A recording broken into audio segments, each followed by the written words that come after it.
is identified as mentally retarded, put back from the 5th grade into the 4th grade, and stayed in that category until I got out of high school.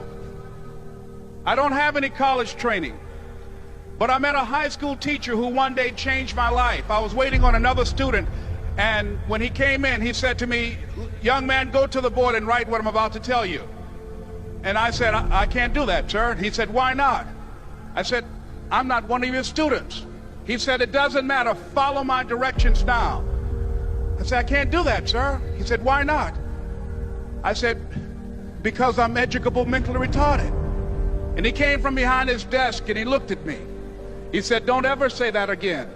Someone's opinion of you does not have to become your reality." And as he talked, my heart began to beat fast. Tears began to run down my eyes, and I was in the back just listening to him, because the speech he was giving, that speech was for me. And he said, "Les Brown," he said, "if you want to do anything worthwhile in life, you've got to be hungry." I told Mr. Washington I wanted to become a disc jockey. And so I started working to develop myself. He said, "I want you to practice every day being a disc jockey." I said, "But I don't have any job now." He said, "It doesn't matter." He said that it's better to be prepared for an opportunity and not have one than to have an opportunity and not be prepared. And as I was working to develop myself, I applied for a job as a disc jockey, WMBM on Miami Beach. I went to a guy named Milton Butterball. I said, "How you doing, Mr. Butterball? I'd like to get a job as a disc jockey." He looked at me, he said, "You have any broadcast background?" I said, "No, sir, I don't." "Do you have any journalism background?" I said, "No, sir, I don't." He said, "We don't have any jobs available." I said, "Yes, sir." I went back to Mr. Washington and I told him. He said, "Don't take it personally." He said, "Most people are so negative, they will have to say no 7 times before they say yes." He said, "Go back again." So I went back again. I said, "How you doing, Mr. Butterball? My name is Les Brown." He said, "I know what your name is. What do you want?" I said, "I'd like to know whether or not you have any jobs at disc jockey, sir." He said, "Didn't I just tell you yesterday we didn't have any jobs?" I said, "Yes, sir, but I know whether or not somebody got laid off or somebody was fired, sir." He said, "No one was laid off or fired. Now get on out of here." I came back the next day like I was seeing him for the first time. I said, "Hello, Mr. Butterball, how are you?" He looked at me with rage. He said, "Go get me some coffee." I said, "Yes, sir." And I went to get him some coffee.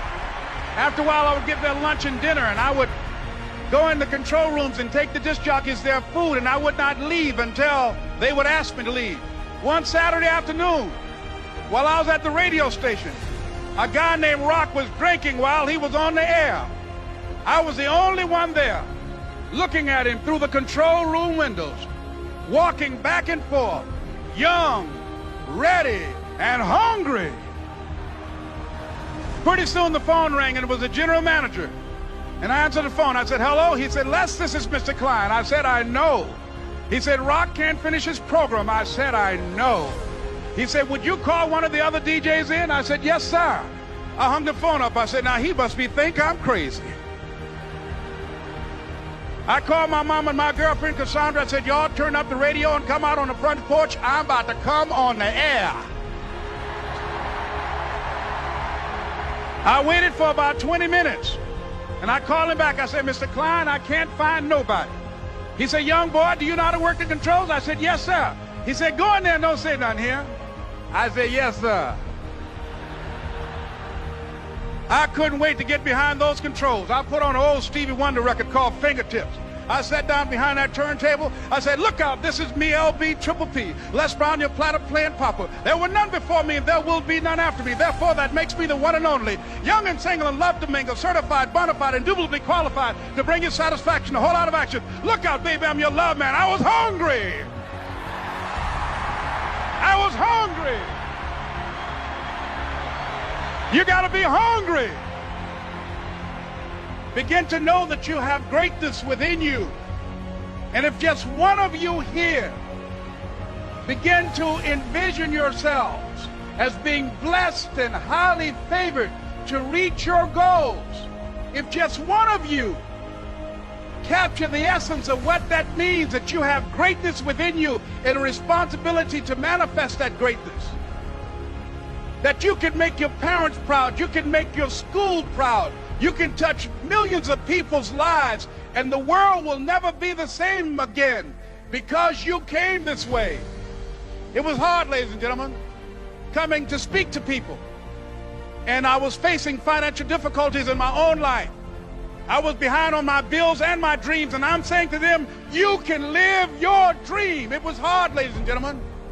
It was very difficult to pick myself up each day believing that I could do it. There were times that I doubted myself.